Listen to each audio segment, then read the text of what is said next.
Jarand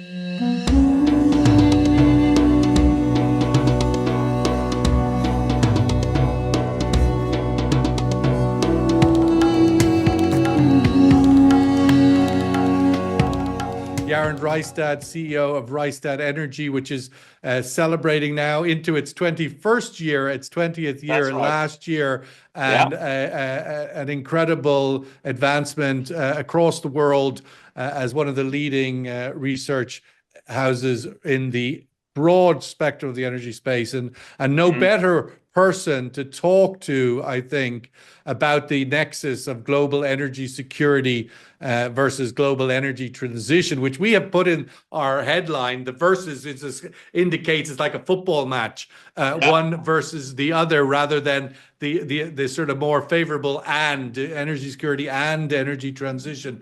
But I'm seeing things a little bit these days. It seems to me that there is a versus going on. There's a bit of a competition. It felt like that last year. So I wanted to kick off with Jarand on sort of balancing these priorities. How do you see the year ahead, where the energy transition versus or energy transition and energy security can coexist, with Donald Trump coming back, sort of taking a sledgehammer to energy transition? We see BP and major European energy companies kind of backing away. Your thoughts on the outlook for the year ahead of these two major pieces of energy policy coexisting? Yeah. Okay, let me then first take actually a short step back to see this in a broader context. Because when I started the company 20 years ago, also the World Energy Council formulated what was called the energy trilemma. Because at that time, you had to choose between energy security, which for very many countries was their domestic coal, or energy affordability, which for many countries was importing oil and gas, or energy sustainability, which was very much to invest in renewables, but was by far much more expensive than the other sources. So it was really a dilemma or a trilemma. You had to choose between this, and you couldn't achieve everything in one go. However, as the market has evolved over the last 20 years, suddenly now renewables, many places, not all places, but onshore wind in combination with solar, in combination with batteries, is under domestic control. So it's more secure. You are not depending on a market with supply shocks. And also, it's of course sustainable and still with some acreage conflicts, etc. And it is the most affordable, as I mentioned. So you actually achieve everything in one go. And for example, the World Energy Council that has introduced this concept and followed this concept, they're now every year scoring the countries that are on top of this list in terms of balancing these three elements. And we see that all the companies on the top of this list, which is countries, I mean, like Finland, Denmark, Sweden, Switzerland, and for example, Germany and Spain, they are the countries that has invested the most in actually the energy transition. So it's very much aligned with that. So what used to be a dilemma or a trilemma, it's now actually almost an outdated concept. They're getting this more into one go. But of course, the issue for many countries is that these investments are upfront investments. You need to mobilize a lot of capital, and then you can draw on these benefits. I mean, the one thing we did see last year was the kind of reaction against the voters kind of pushed back. I mean, that you would think that such thing would make it onto the front or the top of the list of things that voters would vote on. But it did feel like globally that was a pushback against the energy transition cost. The wind doesn't blow all the time. The sun doesn't work all the time. Whatever the narrative that one wants to spin, and Europe left kind of holding this energy transition fragile baby while the rest of the world powers on with the full fossil fuel or whatever gets the full bang for the buck at the lowest cost.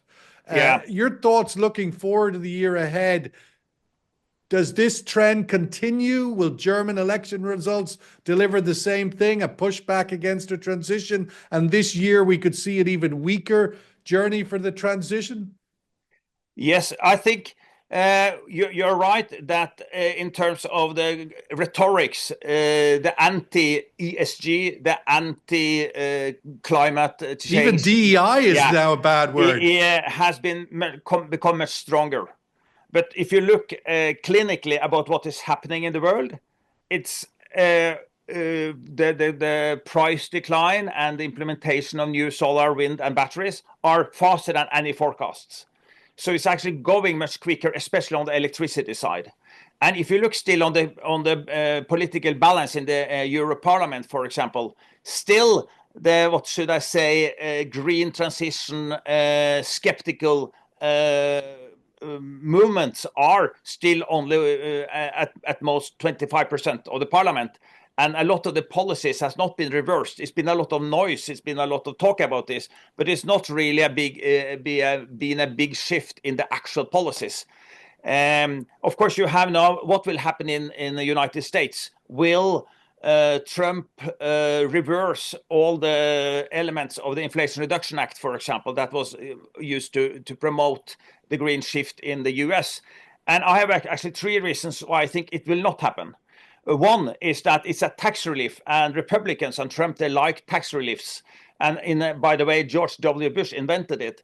Point two, it is to stop China's influence on the supply chain in America, and that is also welcomed by the Republicans. And point three, the solar belt and the wind belt happen to be also the Republican states. So they are benefiting a lot from all the support to the states. So the senators will be very skeptical, I think, to turn off this source of federal supply. So those three elements, I think, is even stronger than that the Republicans are not really very positive to the green shift. So I think on the balance, and also you see economy is actually driving a lot of these transitions, like in Texas. Without, we see that Texas is growing much faster than California, even on terms of growth of, for example, renewables. And what about China? I mean, the China sort of is having a, let's say, no longer the bionic growth of the previous decades, no longer the sort of source of significant incremental demand growth on oil and so forth. How does that affect this global equation, energy transition, energy security? I think it's a very interesting year that we're going into. I was recently, just 4 weeks ago, in China and discussed this with all the key institutes, etc. They're very much on the ground observing what is happening. And it was a consensus there that oil consumption in China is peaking as we speak. Diesel has already peaked some years back. Gasoline is probably peaking this year. But naphtha and propane, etc., for petrochemicals is still growing for a few years. So on balance, we are at the plateau phase, and so China is changing the role from being the motor in the global supply growth, demand growth of oil, to become actually not increasing net importer, because or net import will not increase, it will actually decline, because domestic production is actually growing in China. So the combination of that is really a big shift to the global energy markets, that China is no longer going to drive the demand growth. And we are also looking at the supply side. We are seeing a lot of new supply coming in the oil market. Brazil is ramping up all their FPSOs. Canada is growing with much more pipelines, allowing them to export more. Norway is coming in with quite some new fields. Guyana is growing with their FPSO portfolio. So in total, non-OPEC is growing by 1.7 million barrels per day. And OPEC had this ambition to bring back 2 million barrels of volumes, which I think. What do you think the outlook for that is this year?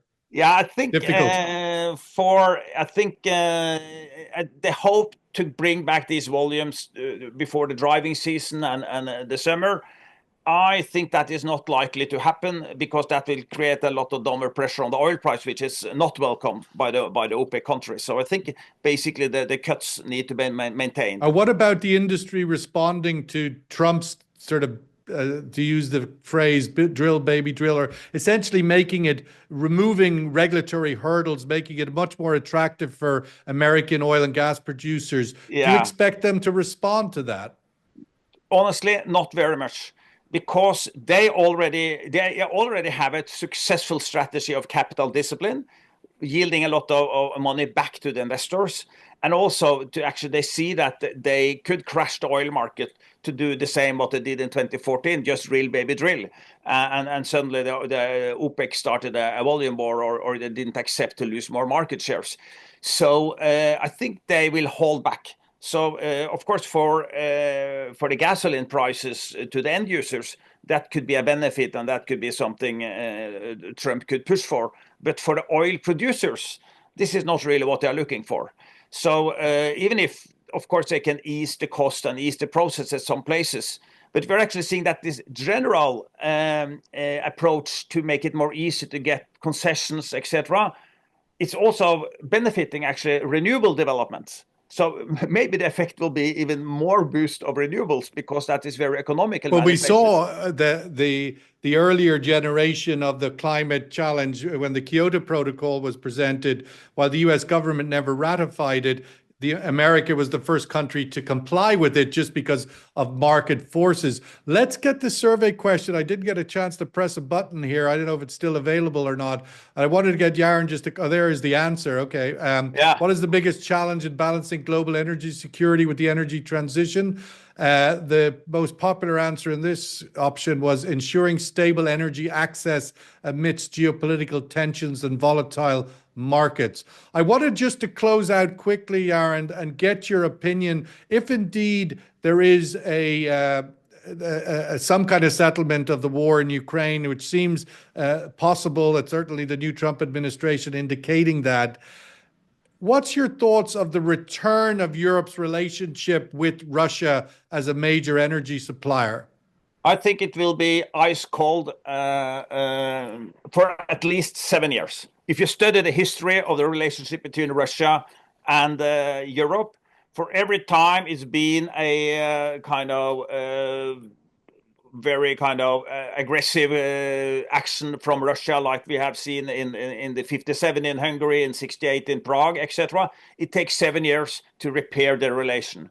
So I think nothing will happen until we are in the 2030s, and then maybe with the new management, with the new policies, the cooperation could start again. But I think now the confidence is lost, and will be, with a few exceptions of some regions in Eastern Europe, I think it will be very little trust in Russia as an energy supplier. And Europe has learned to live without that much faster and more efficiently than anyone would believe. Of course, Norway is doing its best to serve Europe with the Norwegian gas, and we have a lot of new LNG terminals are developed, which is diversification of supply, which is also a part of the energy security, which has been very successful in Europe over the last 2 years.